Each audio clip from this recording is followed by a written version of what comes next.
Having a puppy in your life is a lot of fun. And there is a period in a puppy's life that no puppy owner can avoid, and that is puppy biting. It is a real thing. It is something every single puppy goes through. But there are things we can do that will make this part of having a puppy a lot less stressful.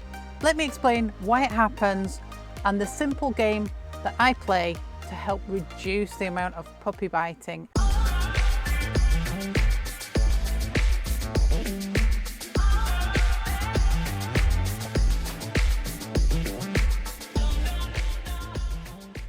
I'm Anna Laurie from Genius K9. If you're new to the channel, hit the subscribe button and click the bell to be notified when there's any new videos. That means you don't miss another video when a new one is released. I don't mind admitting that I love puppies. I can't hide it. I love them. I love those early years. You have to be honest with yourself. Puppies aren't for everyone. When I started as a professional dog handler 20 years ago now, I heard they were starting a puppy breeding program, and I was straight in there. Can I bring a puppy on for a new dog handler? I was all over it. I could not wait. And they said, well, you've done really well with your own dog, so yeah, I can't think of anyone better. I was like, oh, this is amazing. I'm like, I can have a puppy and bring it on for someone else. So straight away I was in there, and honestly, I was hooked straight away. I very quickly after that was asked to start up the puppy walker scheme and puppy development program within the training school of the police department that I worked in the National Police Dog Training School for Scotland. So I had lots and lots and lots of experience with not just bringing puppies on myself, but helping other people bring puppies on. So puppies have been a big part of my life over the years. And honestly, even now, I love puppies. I love them. But puppies aren't for everyone.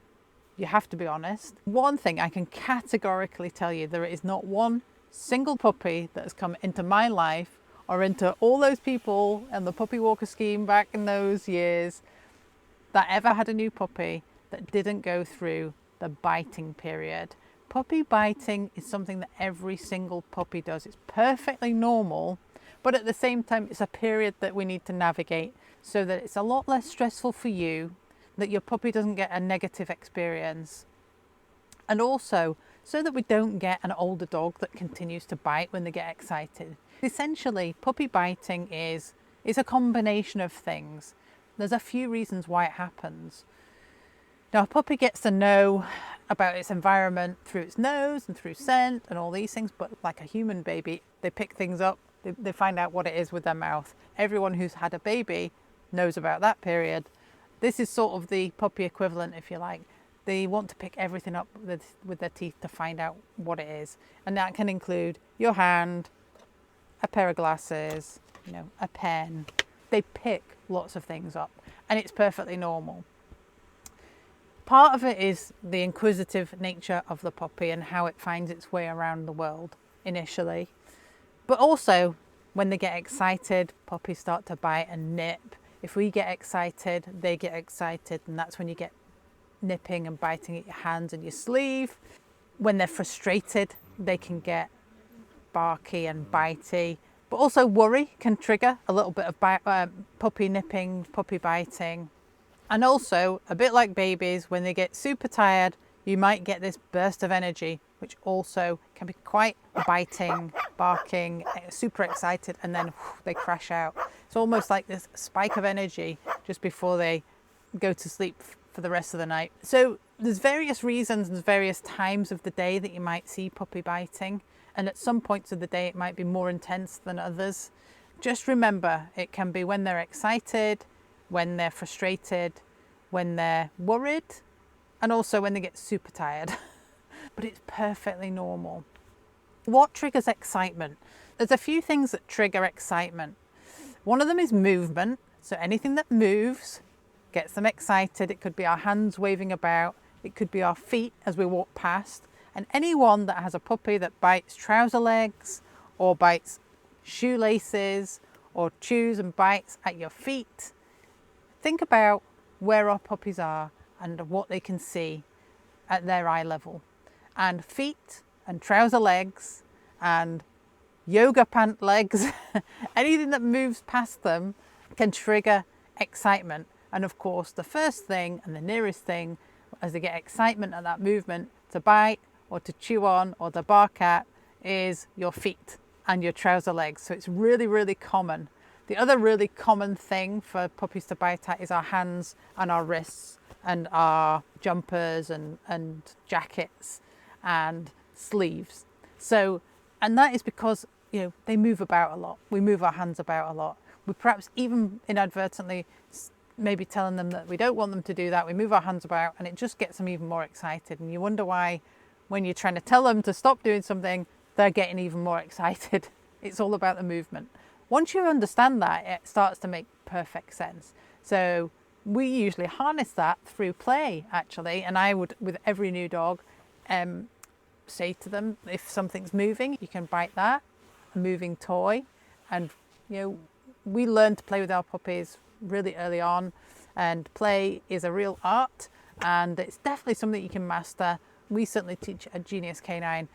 Play is a big part of what we do. Interactive play with us is a big part of building an amazing connection. So we learn to play, and when we get them to play initially, we move the toy. So you can see that we harness movement and that excitement to actually get them to play. So when things just move ordinarily, as we walk past or we wave our hands about, then that can trigger that same level of excitement. Everyone who's had a puppy or who has a puppy or who is going to get a puppy is going to go through this phase. And if you've got young kids, young kids move in very peculiar ways compared to an adult. And dogs find it very animal-like, and it can trigger that kind of high level of excitement. So getting your kids to be calm and confident around puppies is really important so that they don't become a constant target for that puppy. In that situation, what I would say is manage the spaces so that your kids can have time to play away from the puppy and peace to play away from the puppy. And also the puppy has peace to relax when kids are playing, because high excitement from kids, screaming, running, flapping their arms about, triggers high levels of excitement, high levels of frustration, sometimes fear and anxiety in young puppies. So honestly, manage the spaces in that situation is a much better way to go about it. And slowly teach your kids and have you learn together around a new puppy of how to act and how to be calm around a new dog. And that takes a fair bit of confidence from any young kids. And some kids just aren't confident around dogs, and it can be a real challenge. So don't force it, just do it gradually over time, and learning to be calm around dogs in general is key. But young puppies, yes, if kids are high energy, running about, you can guarantee that the dogs will get high energy, run about and start nipping, barking, biting. If your puppy gets excited and starts to nip and jump and bark and bite, if it's left unaddressed, what will more than likely happen is that when they become older and they get excited, that's when you start to see this kind of what we call mouthy behavior even in an older dog. So dog could be now 1 year, 18 months, even a couple of years, 2.5 years old, and they're still quite what we call mouthy. So you would think they'd grown out of it by then. But if we haven't helped them through that period and phase it out at an early stage, it can still rear its head and reappear when they get excited or frustrated or worried. They start to get all this kind of what we call mouthy behavior, and they might start to kind of chew and bite.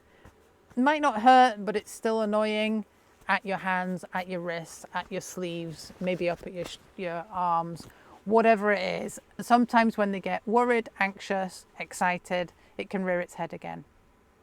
So I want to introduce you to one of my young students, Fred.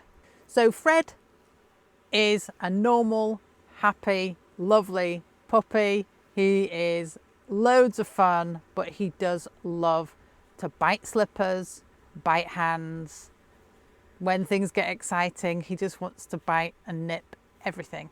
So I want to show you the game I played with Fred, and I've played with every single other puppy I've ever had, and any puppies that I've taught, the concept when something moves, yes, he can play with that, but when it's still, you let go. So we introduced this with a simple game. Let me show you that game as we played it with Fred. So I take puppy biting completely out of context. I don't try and train it in the moment. I try and communicate to my new puppy that when we play with a toy, when that toy is still, you let go.